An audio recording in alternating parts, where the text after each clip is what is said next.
Cuando hablamos de Ayacucho, inmediatamente pensamos en sus iglesias, la Semana Santa, los carnavales, los retablos y, por supuesto, el huayno.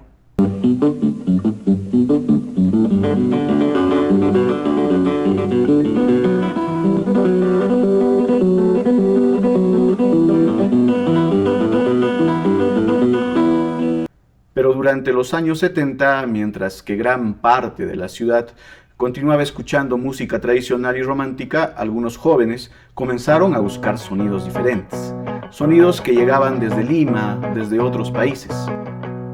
Guitarras eléctricas, baterías, cabellos largos, pantalones acampanados y una música que para muchas familias ayacuchanas seguramente sonaba como si alguien estuviera encendiendo una licuadora en plena misa.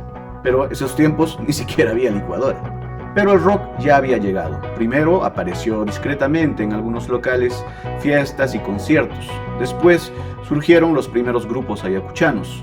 Finalmente, una nueva generación de jóvenes decidió que ya no quería limitarse a escuchar música creada en otros lugares. También querían tocarla. Esta es la historia de cómo el rock llegó a Ayacucho y de los jóvenes que, con pocos instrumentos y muchas dificultades, prepararon el camino para el nacimiento del...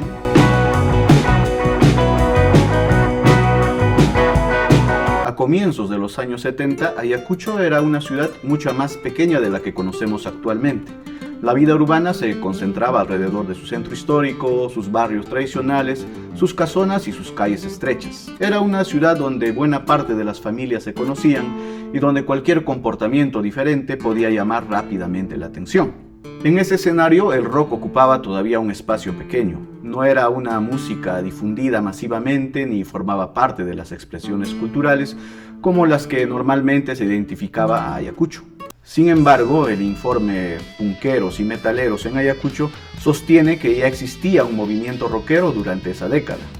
Uno de los principales testimonios utilizados por el investigador pertenecen a Edwin Vázquez del Villar, conocido como Tampa.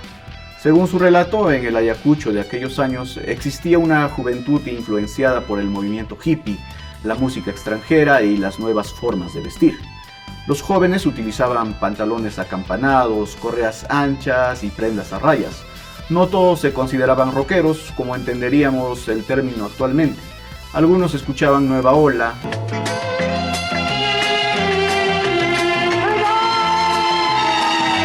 otros seguían a los Beatles y algunos comenzaban a buscar una música mucho más pesada.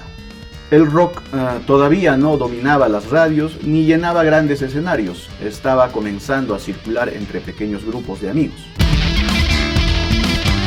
De acuerdo con el testimonio de Tampa, durante los años 1972 a 1974 existieron dos locales que tuvieron un papel importante en estas primeras reuniones. El primero se llamaba El Open. Estaba ubicado en el Jirón Bellido y habría sido administrado por dos socios. Uno de ellos era conocido como Turri.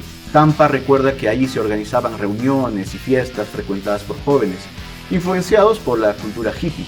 El otro local era Rosa de los Vientos, asociado a una persona conocida como Chinin Nakamure. Según el testimonio, Nakamure era un gran seguidor de la música de los Beatles.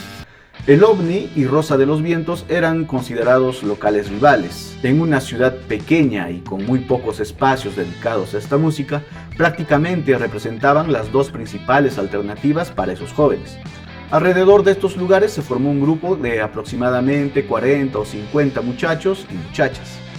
No se trataba todavía de un movimiento organizado, eran grupos de amigos unidos por la música, la ropa, las fiestas y una forma diferente de relacionarse. Lo importante es que estos locales permitieron que los jóvenes se encontraran, porque una cosa es escuchar una canción en soledad, pero otra muy distinta es descubrir que a pocas cuadras de tu casa existen otras personas que sienten la misma curiosidad. El OVNI y la Rosa de los Vientos fueron en ese sentido más que simples lugares de diversión. Fueron puntos de encuentro para una generación que comenzaba a mirar más allá de la música tradicional y romántica que dominaba la ciudad. Otra puerta de entrada fue la llamada Nueva Ola.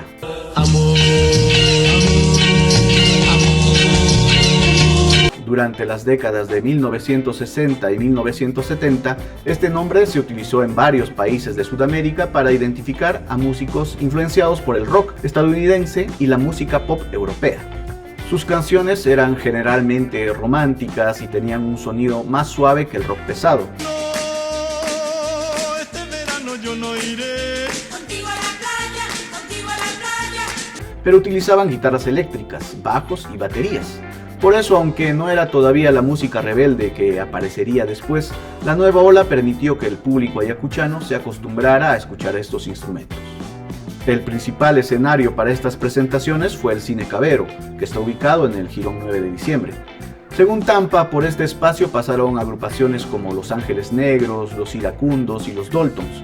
No eran bandas de hard rock ni de música subterránea, pero para muchos jóvenes ayacuchanos, ver sobre un escenario a músicos tocando guitarras eléctricas debió ser una experiencia completamente diferente.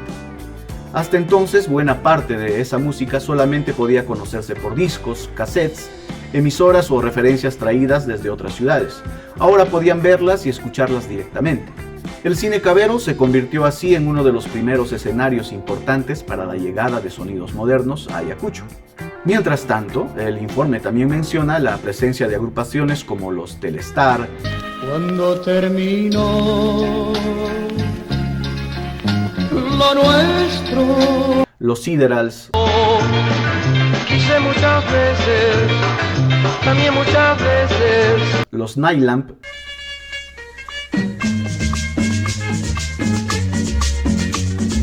y los Beltons.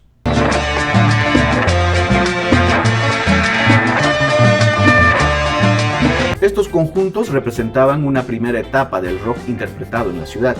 Sin embargo, algunos jóvenes comenzaron a buscar algo más fuerte.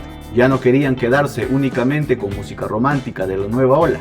Querían acercarse a los sonidos de Deep Purple, Led Zeppelin y otras bandas de hard rock. Y es en ese momento cuando aparece un nombre importante. Entre los años de 1974 y 1975, habría funcionado en Ayacucho una agrupación llamada Neurosis. Tampa ingresó como baterista a esta agrupación cuando tenía aproximadamente 15 o 16 años. Los demás integrantes eran mayores, algunos ya tenían 23 o 24 años. Según su testimonio, el baterista anterior tenía una formación más cercana a la nueva ola y no se adaptaba completamente al sonido que buscaba el grupo. Por eso convocaron al joven Tampa. La banda interpretaba canciones influenciadas por Grand Funk, Deep Purple y Led Zeppelin. También tenían algunas composiciones propias, aunque todavía eran pocas. La aparición de Neurosis fue importante porque representó un paso hacia una música más fuerte. Hasta ese momento, grupos como los Telestar habían interpretado rock en la ciudad, pero Neurosis había intentado alejarse del sonido suave y acercarse al hard rock. Neurosis terminó desintegrándose entre el año 1975 y 76, pero ya habían demostrado algo importante, que en Ayacucho también era posible formar una banda influenciada por el rock pesado. No era necesario vivir en Lima, Londres o Estados Unidos, aunque evidentemente conseguir una guitarra eléctrica en Ayacucho tampoco era tan fácil como ir a la tienda de la esquina y preguntar: jefe, ¿me das una Gibson y 2 amplificadores? La realidad era bastante más complicada. Después de la desaparición de Neurosis, surgió otro proyecto importante, Supay Rock. Según el recuerdo de Tampa, la agrupación comenzó a formarse aproximadamente en 1977. En Supay Rock participaron Bacho, algunos estudiantes trujillanos y un músico llamado Santiago. La propuesta combinaba influencias rockeras con instrumentos andinos. Santiago tocaba la zampoña y el charango. Es decir, varios años antes que las fusiones entre rock y música andina alcanzaran mayor reconocimiento, un grupo de jóvenes ya estaba experimentando con estos sonidos en Ayacucho. El informe califica a Supay Rock como una de las primeras experiencias de folk rock en la ciudad. Su existencia, sin embargo, fue breve. Según Tampa, solamente realizaron 2 presentaciones. El mismo testimonio también menciona una actuación junto a Temporal y Phaser durante los difíciles años de la violencia política. Aquella noche ocurrió un apagón en casi toda la ciudad, mientras el lugar del concierto permaneció con energía eléctrica. Su nombre también resulta significativo. Supay es una palabra quechua asociada al diablo o determinados seres del mundo espiritual andino.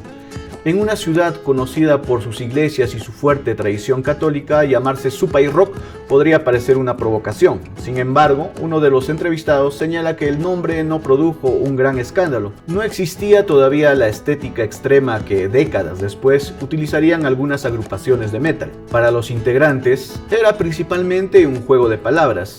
Aún así, Supay Rock dejó una idea importante. El rock interpretado en Ayacucho no tenía que ser una copia exacta de la música extranjera. También podía incorporar palabras, instrumentos y elementos culturales propios. Durante los primeros años de la década de 1980 comenzó a aparecer otra generación. Ya no eran solamente jóvenes interesados en la nueva ola o en el movimiento hippie. Eran muchachos que crecían en medio de una realidad cada vez más violenta. Algunos se reunían en la Alameda para conversar sobre música, literatura, anarquismo y la situación del país. El informe recoge el testimonio de Iván Flores, quien recuerda que en esos encuentros analizaban libros y conversaban sobre diferentes ideas. También recuerda la discriminación que recibían por llevar el cabello largo o utilizar pantalones rotos. En una ciudad conservadora, su apariencia era suficiente para que fueran insultados o marginados. Pero aquellos jóvenes no estaban unidos solamente por una forma de vestir. La música les permitía expresar preguntas y preocupaciones que difícilmente encontraban espacio en otros lugares. Algunos todavía no sabían tocar correctamente, otros provenían del teatro, la música folclórica o las bandas escolares. Algunos conocían acordes básicos, mientras que otros tenían que aprender prácticamente desde cero. Aún así, comenzaron a reunirse y formar agrupaciones. Una de las bandas importantes de esta etapa fue Apocalipsis. Tampa también formó parte de esta agrupación. A diferencia de los conjuntos de nueva ola, Apocalipsis buscaba un sonido más fuerte y combinaba versiones de canciones extranjeras con composiciones propias. La banda llegó a participar en un concurso realizado en Lima, donde consiguió avanzar entre los primeros puestos. Según Tampa, el público limeño los recibía con entusiasmo porque sabían que provenían de Ayacucho, una región que en aquellos años aparecía constantemente vinculada a la violencia. Cuando subían al escenario escuchaban aplausos y gritos de apoyo. La participación pudo haber continuado, pero viajar desde Ayacucho era difícil y costoso, aún ahora. La carretera de los Libertadores todavía era tierra y el recorrido podía durar aproximadamente un día. Además, existía el peligro de sufrir asaltos o ser detenidos durante el camino. Por eso preferían viajar en avión. Edwin Quintanilla, primera guitarra de Apocalipsis, habría financiado el primer viaje. Para la siguiente etapa ya no pudieron reunir el dinero. La banda tuvo que abandonar el concurso. Esta historia resume uno de los principales obstáculos de los primeros rockeros ayacuchanos. No era suficiente tener talento, también se necesitaba de instrumentos, equipos, transporte y dinero. A mediados de los años 80 ocurrieron algunas presentaciones que cambiaron la perspectiva de estos jóvenes. Una promoción del Colegio Mariscal Cáceres llevó a Ayacucho a Pax, una agrupación relacionada con el guitarrista Pico Ego Aguirre. El concierto se realizó en el sótano Paredes. Pax era importante porque representaba una conexión directa con la historia del rock peruano. Verlo tocar permitió que los jóvenes ayacuchanos comprendieran cómo una agrupación podía pasar del rock and roll a un sonido mucho más pesado. Después llegaron Temporal y Phaser. El concierto que se realizó en el Colegio San Antonio, el informe identifica a Temporal como una de las primeras bandas de metal que llegó a presentarse en Ayacucho. Entre los jóvenes que colaboraron o estuvieron cerca de esta actividad se encontraron los hermanos Guamaní, Los Tóxicos, Rafael Vargas, Chanchete e Iván Flores. Todavía no existía una organización rockera formal, pero estos conciertos permitieron que los futuros protagonistas se conocieran, colaboraran y comprobaran que era posible realizar una presentación de rock en la ciudad. Los jóvenes comenzaron a hacerse una pregunta: si podían traer agrupaciones desde Lima, ¿por qué no organizar un concierto con sus propias bandas? La idea ya estaba apareciendo, solamente faltaba darle un nombre. El rock no llegó a Ayacucho en un solo concierto, llegó poco a poco. Llegó con la nueva ola y las presentaciones del Cine Cabero. Llegó a través de locales como el OVNI y Rosa de los Vientos. Llegó con los discos, la ropa, las historias traídas desde Lima y los jóvenes que comenzaron a reunirse para compartir música. También surgió una generación que quería crear canciones propias, aunque tuvieran que aprender sin profesores, conseguir instrumentos prestados o abandonar un concurso porque no podían pagar el pasaje. Para 1986, todos estos cambios estaban a punto de encontrarse. Los Tóxicos, Chanchete, Iván Flores, Amorín y otros jóvenes ya no querían limitarse a la llegada de agrupaciones limeñas. Querían crear un espacio propio, un concierto organizado por ellos mismos, con bandas ayacuchanas, con canciones originales, y un nombre que uniera una música extranjera con algo profundamente local. El 9 de diciembre de 1986, en el Cine Municipal de Ayacucho, esa idea finalmente se convertiría en realidad. Así nació el Chaplarrock, pero esa historia la contaremos en el siguiente video.